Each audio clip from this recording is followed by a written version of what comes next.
तो सरकार राजी हुई नहीं उस एमएसपी के लिए, ना उसने कर्ज मुक्ति की बात की। उसने कहा कि ये सब चीज़ों पर हम लोग चुनाव के बाद, लोकसभा चुनाव के बाद करेंगे।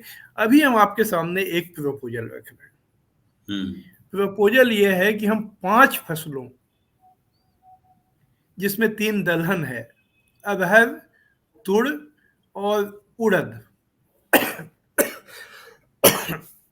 ये 3 दलहन की फसलें प्लस मक्का और कपास, इन 5 फसलों की खरीदारी एमएसपी पर हो, इसके लिए हम गारंटी करेंगे 5 साल तक। कैसे गारंटी करेंगे? सिर्फ 5 साल तक कि इसमें जो नेशनल कंज्यूमर कमीशन है, नेशनल कंज्यूमर कमीशन, उसको उसको प्रमुख भूमिका दी जाएगी। उसमें सरकार की एजेंसी नेफेड शामिल होगी और कपास के लिए जो कपास कॉर्पोरेशन ऑफ इंडिया है वो शामिल होगा।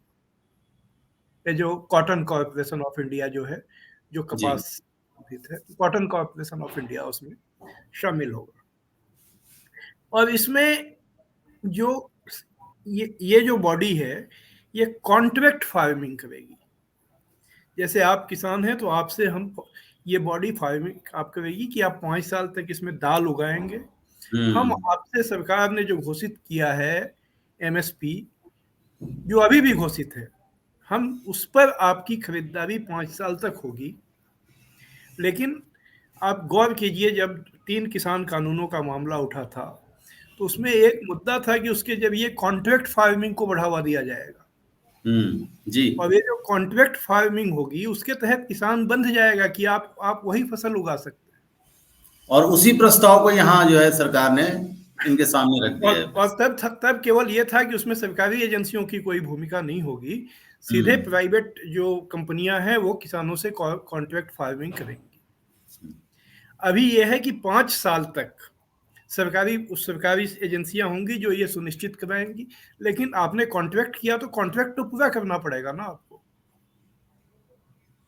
यानी तो उनकी इस इच्छा तरह से ही आपको फसल उगाने होंगे। अब वो भगवंत बताएंगे मान कि साहब आपको ये, क्या उगाना है। जी। केंद्रीय मंत्री और भगवंत मान साहब ये कह रहे हैं कि पंजाब में जल स्तर की समस्या हो गई है, वाटर लेवल की, क्योंकि वहाँ ज्यादातर खेती गेहूं और धान की होती है, जिसको बहुत पानी चाहिए होता है, इसलिए बहुत उसमें पानी लगता है। तो ये समस्या सही है कि पंजाब में जल स्तर की समस्या पैदा हो गई है।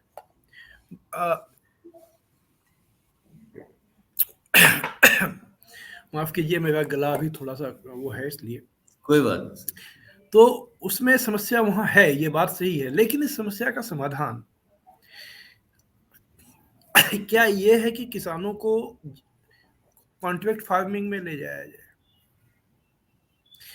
बात यह है कि जो किसानों की मांग रही है, किसान आंदोलन की, कि आप सभी फसलों के लिए कानून बना दीजिए कि जो न्यूनतम मूल्य आपने घोषित किया है उससे नीचे खरीदना अपराध है।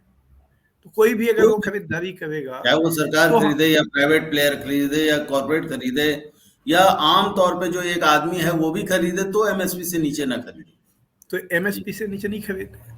अब ये जो बात है कि 5 साल तक आपको हम इंश्योर करेंगे कॉन्ट्रैक्ट फार्मिंग में, जीएसटी में भी कहा गया था, जब जीएसटी सरकार ने लागू किया था, कि वो 5 साल राज्यों को जो नुकसान होगा उसकी वो भरपाई करेगा। चलिए, वो कर भी रहा था। लेकिन 2020-21 में जब कोरोना आ गया, तो केंद्र ने कह दिया कि अब तो हालात बिगड़ गए, इस समय हम नहीं कर सकते हैं। और उसके बाद जो जीएसटी का जो सहमति बनी थी और जिस आधार पर जीएसटी का जो हाल हुआ, अभी हम लोगों ने देखा कि कर्नाटक की सरकार, केरल की सरकार ने आकर दिल्ली में धरना दिया।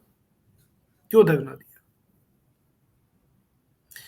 और फिर 5 साल, एक बार जब ये कॉन्ट्रैक्ट फार्मिंग शुरू हो जाएगी, 5 साल के बाद क्या फिर सरकार इसमें ये भूमिका लेगी, या इसके बाद वो किसानों को प्राइवेट प्लेयर्स के हाथ में छोड़ देगी, जो बड़ी कंपनियां हैं?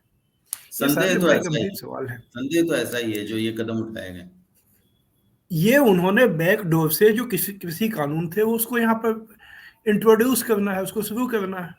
हम्म, मुझे इस बात का आश्चर्य है कि जो डोडेवाल साहब हैं, पंदेव साहब हैं, या हम्म, जो भी किसान नेता वहाँ थे, उन्होंने उसी समय इसको ठुकरा क्यों नहीं दिया? हम्म, उन्होंने स्वीकार नहीं किया है।